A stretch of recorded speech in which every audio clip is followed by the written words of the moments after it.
or will investors, and so the bigger question is, when's a situation where there is risk that investors, kind of no matter what other reasons, will say, God damn it, I gotta sell this? I'm going to correct that. First of all, exits are pretty rare these days, and you wait as long as you have to wait.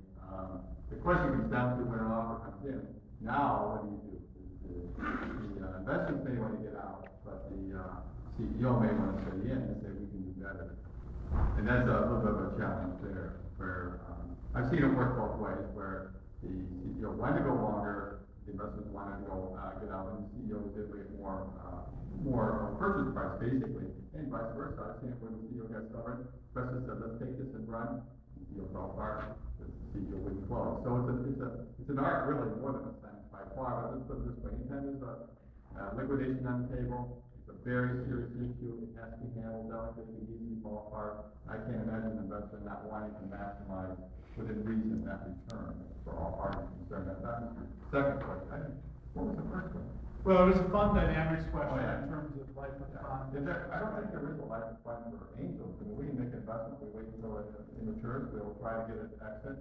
I think you're referring to the idea that a VC does a 5-year fund or maybe a 10-year fund.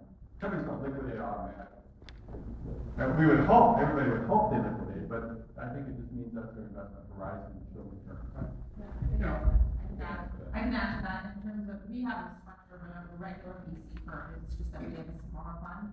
But if there's, even though it's a 10-year life cycle, we have a lot of flexibility. You can just keep adding years to that if you still at the end of that 10 years have companies that are still alive and you think that they're going to be exits. I think it's pretty rare that fund dynamics drives it, though you see a little bit of it, and even on the angel side, you got the divorcing angel who's got to make a payment. I've seen that. Different fund dynamic, right? I have to add that it's more likely that the entrepreneur thinks he's going to continue to raise more and more money and knock something out of the park. I'll give you one example in the Valley. Are you familiar with a company that's called Sling Media that had a Sling box? Mm-hmm. They were raising money at an unbelievable valuations, on and on and on.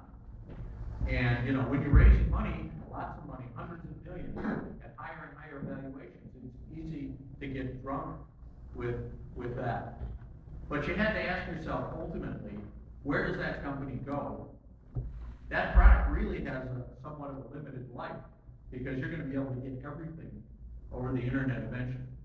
So there was a case where there was lots of internal fights, but they finally sold the company, and Dish Network, of course, overpaid for it. But, and then he lost all the expertise. Great, so now I think Linda wants to take us to the next step, right? Yeah, so before we do that, a hand to our panel. Excellent comments.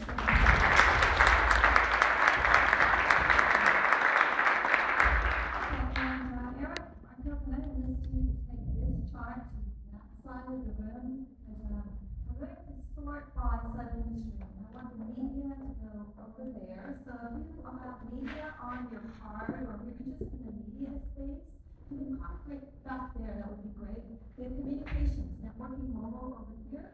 I'm not sure how many hardware or semiconductor phones we have, but we have a little chart for you here, so you can concentrate here, and that's what your focus is.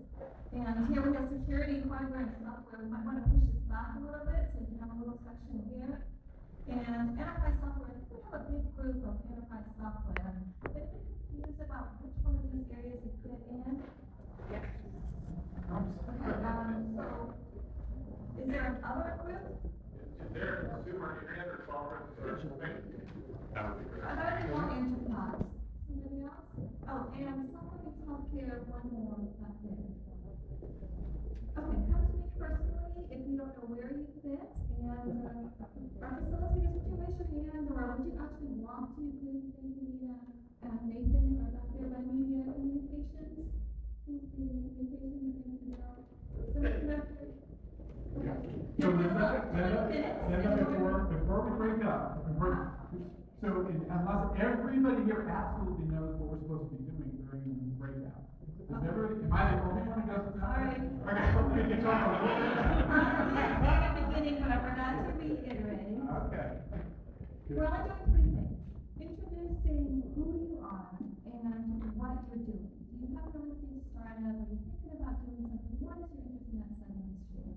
And then discuss what are the challenges and opportunities within that sub-industry. And at the end, your facilitators will report back to everybody, and we'll gather the data as part of the notes at the follow-up. Is that clear? Okay. Thanks, Bill, for that. Okay, so we have about 15 minutes, and we'll reconvene then. You guys got